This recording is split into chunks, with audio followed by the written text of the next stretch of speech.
След като сте създали вашия видеоимейл, нищо не остава, освен да го изпратите. Кликнете върху таб Send your video email. Прегледайте вашите координати. Ако промените нещо, това ще се вижда само в този конкретен видеоимейл и няма да промени данните ви, въведени във вашия бек-офис.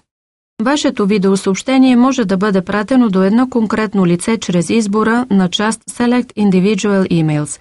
Само напишете имейл адресите в полето до Enter Email, кликнете върху плика и имейл адресът ще се появи в по-долното поле Selected Individual Emails.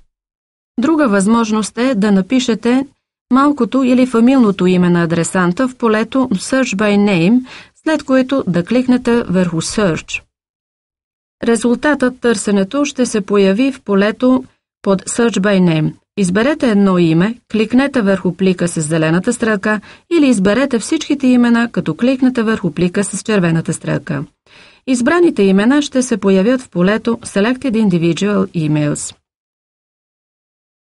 Ако видите, че някой адрес не е правилно записан, може да го отстраните от списъка на адресантите, както и повече или всички имейл адреси, като натиснете някой от бутоните Remove Selected or Remove All. Но вие също така може да пращате видеоимейл и до повече адресанти, като избирате папка с контакти. Кликнете върху една папка, която искате да ползвате в конкретния случай и тя веднага ще се появи в полето Selected Contract Folders. Ако има грешно зададена папка, може да я изтриете с бутони Remove Selected или Remove All. Уверете се, че винаги избирате вашите адресанти за видеоимейлите си, иначе всички ще го получават.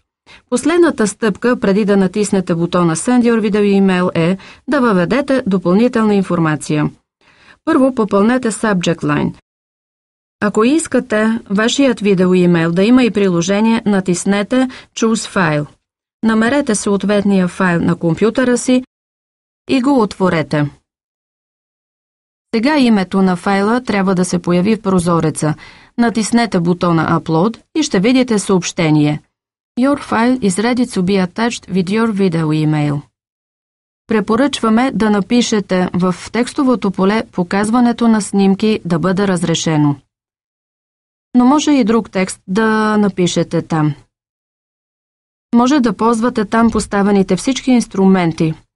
Може да пишете отдебелени букви, да смените шрифта, да подредите абзаци и да включите графични изображения и HTML код.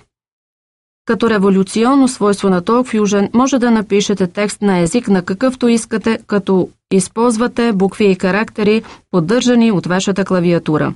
И благодарение на страхотния ни софтуер, даже може да пишете на чужд език и в Subject Line.